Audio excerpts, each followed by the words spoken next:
Phone करके पूछते हैं बहन को ज़कात दे सकते हैं?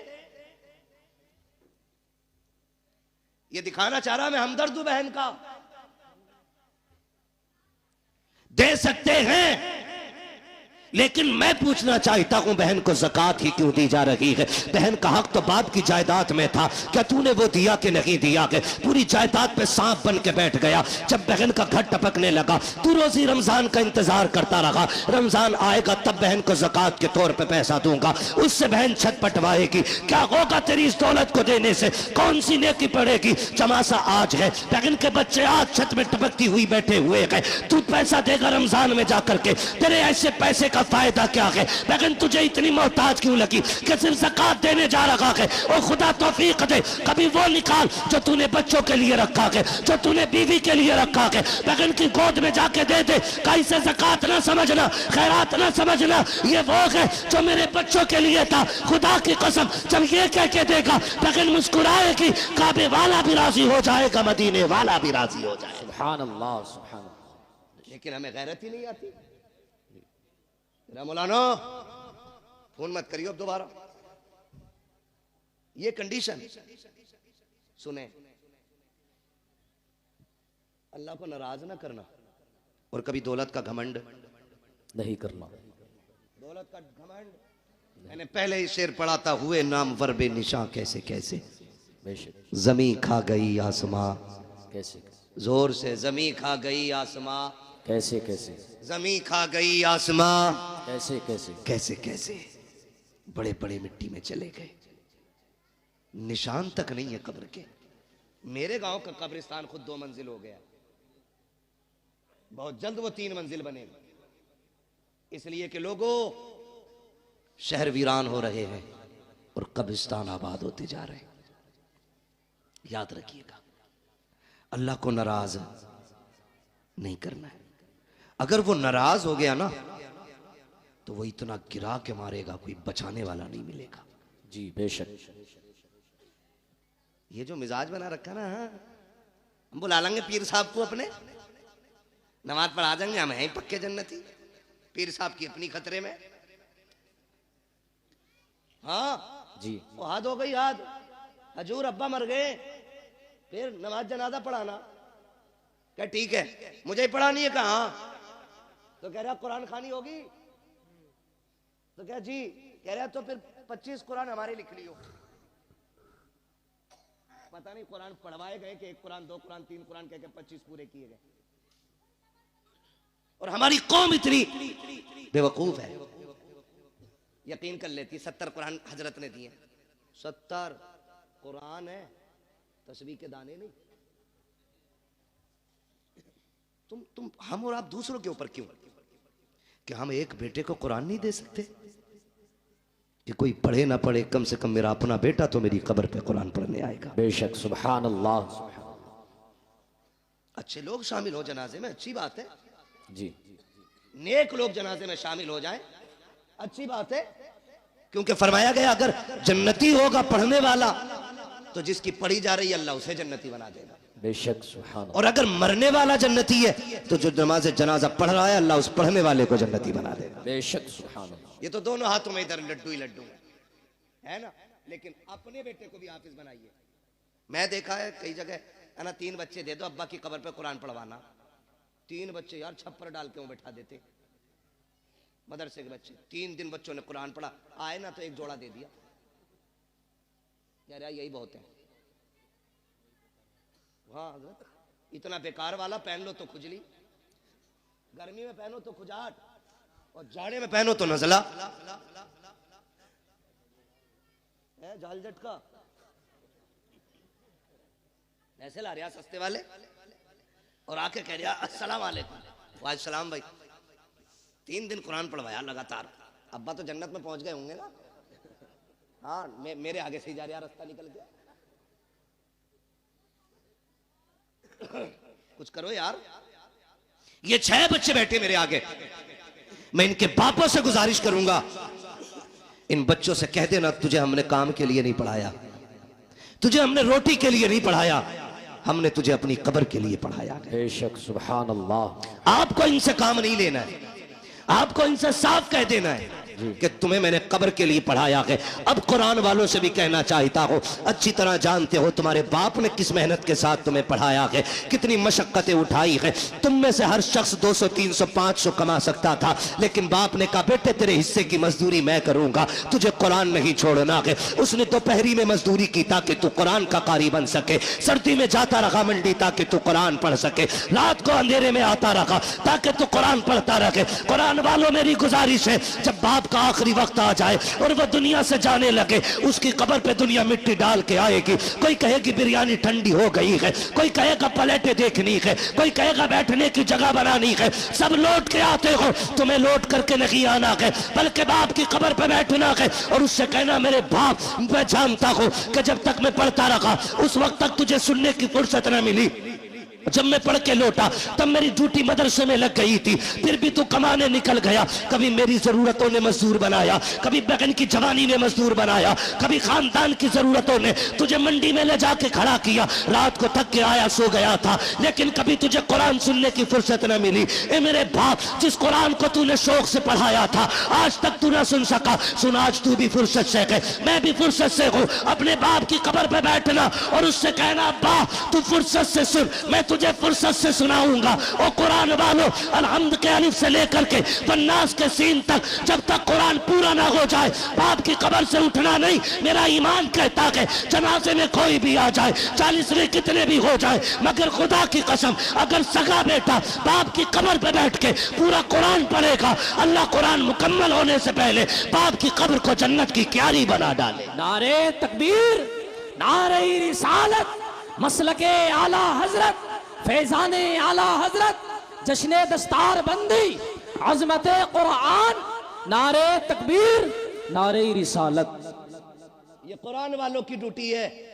ओ लोगों, बच्चे हों या बच्चियां, सबको दीन दो। अल्लामा तैयब साहब मुबारकबाद के मुस्तहिक हैं और इनका अखलाक इतना अच्छा है कि सारे ही दोस्त करीब करीब आज इस मिंबर पे बैठे हुए हैं, वरना लोगों के सगे भाई नहीं आ पाते, दोस्त बड़ी बात है। ये अल्लामा तैयब साहब के अखलाक हैं कि तमाम दोस्तों को माशाअल्लाह इकट्ठा, और साथ में कुर्ब जवार के जो हमारे बड़े बड़े उलमा इकराम हैं इनको भी बुला रखा है। हाँ, ये इनका अखलाक है, मैं मुबारकबाद पेश करता हूँ। ये बेटों को भी दीन दे रहे हैं और बेटियों को भी दीन दे रहे हैं। बेशक, सुभान अल्लाह। अब सोचना हमें है, हमें करना क्या है। बड़ी बात होती है, 14 बच्चियों को रिदाए फरागत से मुज़य्यन किया गया है। बेशक, उनमें फाजिला भी हैं, 8 फाजिला हैं। सुभान अल्लाह, सुभान, बोल दो यार सुभान अल्लाह। सुभान ये अल्लाह। पैसे ले जाओ मगर बोल दो सुभान अल्लाह। सुभान अल्लाह। इससे तो नहीं रहे कि मौलवी पे बैठे बैठे पैसे आ रहे, हुजूर का सदका है। तेरे टुकड़ों पे पले गैर की ठोकर पे न डाल, झिड़कियां खाएं कहां छोड़ के सदका तेरा। बेशक, ठीक है ना, बोल सकते हैं ना। कितनी फाजिला बनी? 8 और 6 कौन? कारिया। कई बार ऐसा होता है ना, हाँ, एक होती है मुल्लानी, फिर उसके बाद होती है आलिमा, फिर आलिमा के ऊपर होती है फाजिला, यानी मुफ्ती से एक दर्जा नीचे। समझ गई? मुफ्तिया से एक दर्जा नीचे। और अल्लाह ने चाहा आप लोगों का प्यार रहा तो फिर आइंदा अल्लाह चाहेगा तो मुफ्तिया भी यहीं से फारिग होके निकलेंगे। बेशक, सुभान अल्लाह। चाहते हैं आप लोग ऐसा हो?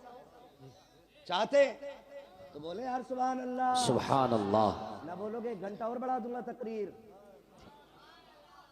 बहुत डरे हुए बैठे लोग। ठीक है ना। तो कई बार ऐसा होता है हजरत, मुफ्ती साहब क़िबला ने एक जमाने तक पढ़ाया है रत्नागिरी, जो हिंदुस्तान का बहुत बड़ा इदारा है, और कादरिया में भी पढ़ाया। मतलब अगर इनके कारनामे गिनाए जाएं तो बहुत है। पूरी तकरीर फिर इन्हीं पे करनी पड़ेगी। ठीक है, इन्हें देख के समझ लो। ठीक है, जो नहीं देखा उस पे तकरीर समझ लो। तो जो है सारे लोगों, तो ये कई बार ऐसा होता है ना, हाँ, लोग बेटों पे मेहनत करते हैं, बेटियों पे मेहनत नहीं करते। वजह कि मेरे इसका क्या करे, इसे तो पराए घर जाना है। लल्ला के पढ़ाने पर 2.5 करोड़ दे देता है MBBS की फीस में, यहीं रहेगा सीने पे ही। बेटे पे 2.5 करोड़ लगा देते हैं, बेटी पे 2,500 लगाने तैयार नहीं होती। कहते नहीं ये तो पराए घर की है, पढ़ा के भी क्या फायदा, इसे पराए घर जाना। सुनो मेरे अजीज, बेटों को इसलिए पढ़ाते हो कि बुढ़ापे में काम आएंगे, बेटियों को इसलिए पढ़ाया करो कि आखिरत में काम आएंगे। बेशक, सुभान अल्लाह, सुभान अल्लाह। कहाँ काम आएंगी? आखिर आखिरत में काम आएंगी। माँ व शुमा, मैं सबको शामिल करके ये बात कहता हूँ, बेटों को पढ़ाइए, ये आप पे लाजिम है, उनका हक है। लेकिन मैं फिर भी एक फर्क बता दूं, मैं भी बेटा हूं, आप भी बेटे हैं, ये सारे बेटे। बेटा 100 बार भी कुरान खोल के पढ़ेगा ना, वो ड्यूटी समझ के पढ़ के उठ जाएगा। लेकिन बेटी एक बार भी कुरान खोलेगी ना तो उसे अपना बाप याद आएगा। बेशक बेशक, सुभान अल्लाह। वो ख्याल करेगी मेरे अब्बा ने मुझे कुरान पढ़ाया था। एक रुकू भी पढ़ के उठेगी, हाथ उठा के कहेगी अल्लाह मेरे बाप की कब्र को ठंडा कर दे। कसम खा के कहता हूँ, वो बच्चों वाली नहीं, पोता पोती वाली भी हो जाए ना, उसकी दुआओं में माँ बाप शामिल जरूर रहते हैं। बेशक बेशक, सुभान अल्लाह। इसलिए बेटियों को भी शामिल करो इसमें, और जमाने को बताओ बेटे दुनिया का सहारा है, वो बेटियां आखिरत का सहारा है। कई बार ना बेटियों को बोझ समझते हैं, और कुछ चीजें मेरी आज तक समझ में नहीं आती। लोग ये कहते हैं बेटी पराया धन है, पराया धन है, पराया धन है। मेरे अजीज, बेटियों को पराया पराया कह के बार बार दिल ना तोड़ा करो। बेटियां हसास होती हैं, बहुत हसास होती है बेटियां। अगर बाप परदेश से आए और दौड़ के बेटे से पहले बेटी आती है, लेकिन बाप की नजरें बेटे को ढूंढती होती है। जी, किधर है कामिल, जबकि दौड़ के बेटी पहले आई है। लेकिन ये बाप होशियारी दिखाता है, हाथ पकड़ेगा बेटी का और बेटे को ढूंढेगा। बेटा नजर आएगा, कहेगा जब पानी भर ला। बेटी से बेटियां बड़ी बाअदब होती हैं, बड़ी बाअदब होती है। जैसी कहता ना पानी भर ला, बाप की उंगली छोड़ जाती है, और जब पलट के आती है तो बेटा बाप के सीने पे बैठा होता है, बेटी पानी का गिलास लेके खड़ी होती है। तुम्हें क्या लगता तुम ज्यादा होशियार हो? तुमने बेटी को बेवकूफ बना लिया? नहीं, खुदा की कसम, जब तुमने उंगली छुटा के कहा था ना पानी लेके आ, बेटी तो तभी समझ गई थी मेरी जगह इसके सीने में नहीं है, मुझे पानी के लिए टाला जा रहा है। और तुम्हें खुदा का वास्ता कभी बेटियों के साथ ये सलूक ना किया करो। तुम घर में आते हो देखा करो, दौड़ के बेटियां आ जाया करती हैं, बेटियां बाप के लिए लड़ जाया करती हैं, बेटियां बाप के लिए जान की बाजी लगा दिया करती हैं। लोग बेटियों को बोझ समझा करते हैं, बड़े नाअहल हैं, बड़े जाहिल बदबख्त हैं वो लोग जो बेटियों को बोझ समझा करते हैं। अगर बेटियां बोझ होती तो रब महबूब के आंगन में कभी 4-4 फूल न खिलाता। बेशक, सुभान अल्लाह, सुभान अल्लाह। 4 बेटियां दे के रब ने बता दिया बेटियां बोझ नहीं होती, बेटियां खुदा की रहमत हुआ। बेशक बेशक। एक ताना दिया जाता, ये पराया धन। बेटी से कुछ टूट जाए, डायरेक्ट अम्मा कहती है पराए घर जाना तुझे। बर्तन थोड़ा मैला रह जाए, पराए घर जाना है तुझे। बेटा गला भी काट दे तो उससे नहीं कहता कोई भी, उससे कोई कुछ नहीं कहता। वो जूता लेके खड़ा हो जाता अब्बा के सर पे, वही जूता चाहिए जो मौलाना तैयब के बेटे ने पहना था। ठीक है बेटे ला देंगे, जूता नीचे कर। लेकिन बाप गरीब, और फिर कहना बेटी ईद आ गई, तू भी मंगा लेना नई चप्पल। वो अब्बा का चेहरा देख के उसकी गुर्बत को सोच के कहती अब्बा अभी 2 ही साल तो हुए हैं चप्पल लाए थे, मैं उन्हीं को धो के पहन लूंगी, मेरी ईद उन्हीं में हो जाएगी। बेशक, सुभान अल्लाह। कहा था किसी ने दर्द क्या है सीने का, पसलियां समझती हैं, बाप की गरीबी को बेटियां समझती हैं। बेशक बेशक। हमने जो हमारे सच्चे हमदर्द थे, हमने उनसे नजर फेर ली, कह रहे नहीं नहीं इसे पराये घर जाना है। और जब ससुराल गई ना, वहां इससे धोखे से कब टूट गया। तो जालिमों ने कहा पराये घर से आई है ना, तुझे क्या पता दौलत क्या है, हराम की मिल गई ना तुझे। मुझे बताओ इस बेटी को घर किसने दिया? जब तक यहां थी ये वाले कहते रहे पराये घर जाना है, जब वहां पहुंच गई तो वो कह रही पराये घर से आई है। बताओ इसका घर कौन सा है? क्यों इसे रुला रहे हो, क्यों इसे तोड़ रहे हो? और फिर मसल्ले पे आके कह रहा सलाहुद्दीन दे दे, खालिद बिन वलीद दे दे, हाँ मोहम्मद बिन कासिम दे दे। मैं कसम खा के कहता हूं, खाली बेटियों को कली से फातिमा जहरा बना दो, रोने की जरूरत नहीं है। आंगन तुम्हारा होगा, बोलने वाला सलाहुद्दीन अय्यूबी पैदा हो जाए। सुभान अल्लाह, सुभान अल्लाह। लेकिन तोड़ तो तुमने पहले ही दिया बेटियों को, उन्हें इज्जत कहां थी? हमने वो बाप मुबारकबाद के मुस्तहिक है जो बेटियों को बराबर का एहतराम दे, बेशक इज्जत देते बेटियों को। बल्कि महबूब ने फरमाया, जब तुम घर में आओ, बाहर से कोई चीज लाओ, तो पहले अपनी बेटियों को दिया करो, क्योंकि ये बड़े नाजुक दिल वाली होती हैं। अगर जरा सा भी हाथ छोटा पड़ जाए ना, तो फौरन इनकी दिल पे चोट जाके लगा करती है। बेशक, सुभान अल्लाह। लेकिन हमने क्या किया? हाँ, बतेरा पड़ गई, नादरा पढ़ तो लिया, मिलाद पढ़ ली, बस दे दिया सब कुछ। नहीं, बेटियों का हक है उन्हें कुरान की कारिया बनाया जाए, बेशक उनका हक है उन्हें हुजूर का दीन सिखाया जाए। उन्हें बोझ ना समझना, बोझ ना समझना। बेटियां बोझ थी। जब हुजूर आए, ऐलान किया, लोगों मेरी बेटी मेरे जिगर का टुकड़ा है, फिर हर मजदूर, हर गरीब, हर अमीर बेटी को जिगर का टुकड़ा समझने लग गया। बेशक, सुभान अल्लाह, सुभान अल्लाह। हाँ, और आज भी ना ये कंडीशन है मुफ्ती साहब के बिला, कि आज भी बच्चियों को तलाक हो रही है इस वजह से कि उनकी गोद में बेटे नहीं आ रहे। आज भी हम इस जहालत में डूबे हुए, आज भी ये जहालत हमारे बीच है, जिसका खात्मा करने मेरा नबी जलवागर हुआ है। बेशक, कह रहे कोक की लवी है, कोई कह रहा है नजर लगवी है, कोई कुछ कह रहा। सुने मेरे भाई, अल्लाह ने कुरान में ऐलान किया, अल्लाह जिसे चाहता बेटी अता फरमाता है, जिसे चाहता बेटे अता फरमाता है, जिसे चाहता है दोनों दे देता, और नहीं चाहता तो कुछ भी नहीं देता। बेशक, बेशक, सुभान इस सब का मालिक कौन है? अल्लाह। बोले सारे जोर से। इससे ज्यादा चीख तो तब निकलेगी जब सांस नहीं आएगी। अरे पता नहीं कब ने, किसने कब से अल्लाह का नाम न लिया हो। सारे मिलके बोल दे, सब चीज का मालिक कौन है? अल्लाह। और जोर से कौन है? अल्लाह। और जोर से कौन है? अल्लाह। अल्लाह है। ठीक है ना? अब किसी की बेटी को जिम्मेदार न ठहराना। अल्लाह जो दे झोली फैला के ले। तुझे नहीं पता, बेटे आते हैं तो रब फरमाता जा अपने लिए भी कमा, अपने माँ बाप के लिए भी कमा। और जब बेटी आती है कहता रब जा माँ बाप के लिए सलाम लेके जा, और साथ मेरा पैगाम भी लेके जा।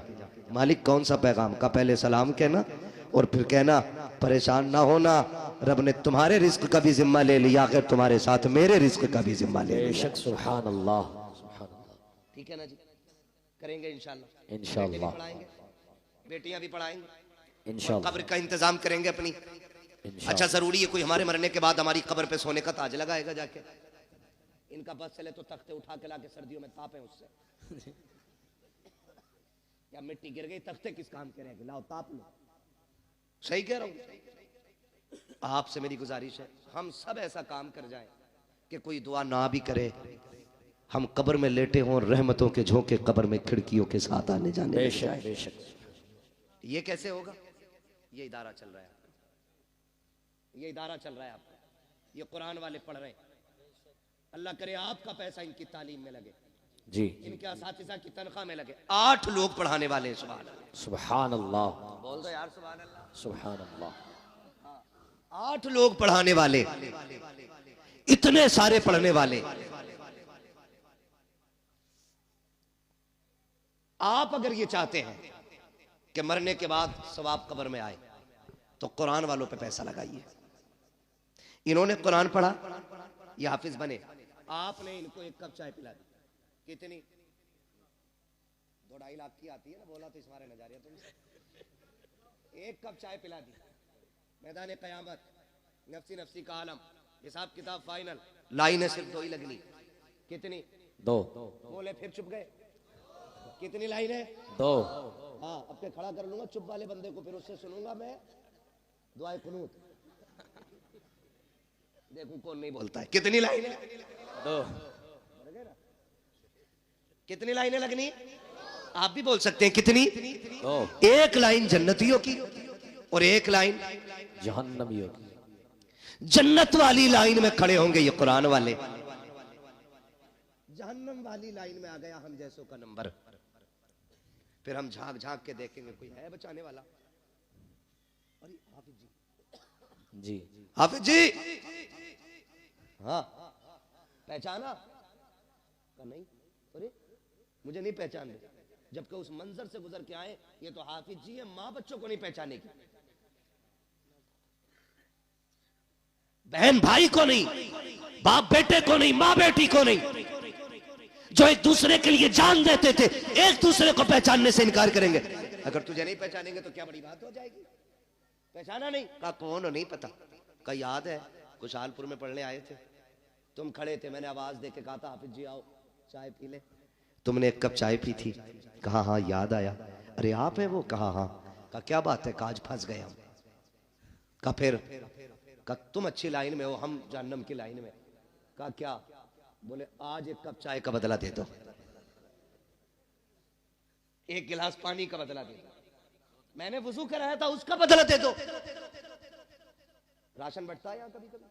जी बट वो बोलने जिन्हें मिल लिया, वो बोले जिन्हें नहीं मिल लिया, बंटता है, अब सबको मिल लिया, दो तीन को नहीं मिल लिया,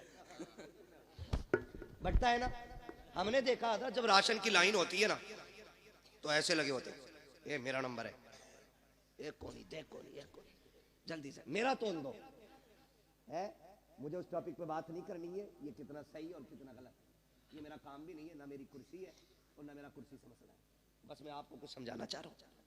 तो एक राशन की लाइन पे कोनी चल जाती है, वो तो जन्नत की लाइन होगी, ये बात कर रहा है उससे,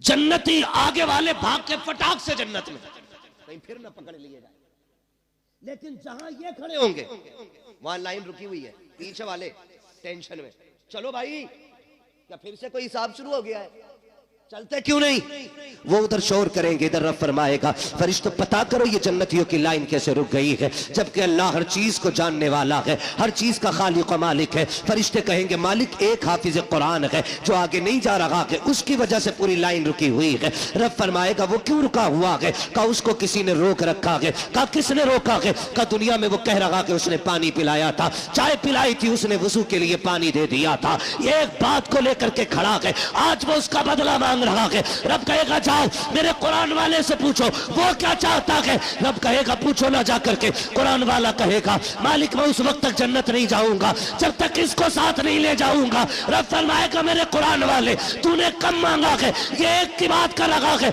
इससे कह दो पूरी लाइन को देखे, जिसे जिसे ये कहता जाएगा उसे उसे इसका रब अपने करम से जन्नत देता जाएगा। नारे तकबीर, नारे रिसालत, मसलके आला हजरत, फैजाने आला हजरत, जश्ने दस्तार बंदी, अजमते कुरान, नारे तकबीर, नारे रिसालत। बड़े लोग हैं जिन्होंने खर्च कर रखा इन पे, बड़ी बात है, ये लो बड़ी बात है, जिन्होंने लगा रखे पैसे लगाए रहो। आपसे मेरी गुजारिश है, ये इदारा है लोग जन्नती है तो उम्मीद पे तो सारे ही बोल देंगे, गारंटी किसी के पास है? कोई कह सकता है पक्की है मुझे मौत ईमान पे आएगी? कोई कह सकता है? नहीं, नहीं कह सकता ना। मौत किस हाल में आनी है तो अल्लाह ही जानता है, और जब मौत का नहीं पता किस हाल में आनी है तो फिर इतराना किस बात पर? अल्लाह से दुआएं मांगा करो, अल्लाह जब भी मौत देना ईमान पे मौत अता करना, अल्लाह से ईमान पे मौत मांगा करो। चलो अगर ईमान पे मौत आ भी गई तो गारंटी है कि कब्र के सवाल हल हो जाएंगे, गारंटी है? कोई बोले मुनकर नकीर किस शक्ल में आएंगे पता है कुछ? अल्लाह ही जाने हाल क्या होना है। वो एक मुहावरा है ना, कब्र का हाल, जानते हैं ना आप ये मुहावरा, कब्र का हाल मुर्दा जाने, और कंजूसी से आप बोल रहे हैं, अल्लाह करे आपकी बोली पर टैक्स ना लगे। कब्र का हाल मुर्दा जाने, मुर्दा ही जाने। इसका मतलब क्या है?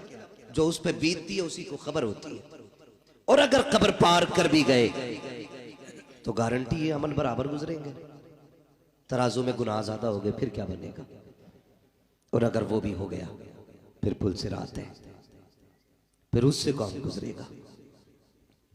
ये इतने मुश्किल रास्ते, और हम हैं कि कोई फिक्र ही नहीं, कोई टेंशन ही नहीं। अरे छोड़ो यार, ये तो मौलवियों की बातें होती है। और कई लोग तो कहते हैं बेटे मौलवी के पास न जाना, इनकी वही घिसी पिटी पुरानी बातें होती है। हम अल्लाह का शुक्र अदा करते हैं हमारे पास बहुत पुरानी बात नहीं, हमारे पास उतनी पुरानी बात है जितनी पुरानी बातें मदीने वाले ने अता की है। बेशक सुभान अल्लाह। ये उलमा की जितनी भी बातें होती है ना, ये 1400 साल पुरानी होती हैं, और 1400 साल पहले वो बातें थी जो मुस्तफ़ा ने उम्मत को अता फरमाई। बेशक सुभान अल्लाह। ये याद रखिएगा, मैं खुल के कहता हूं चैलेंज के साथ। दुनिया कहती है मौलवी अभी यही मुसल्ले पे लिए घूम रहा है, ईशा फजर जोहर असर जो पढ़ते हैं वो बता दे। मगरिब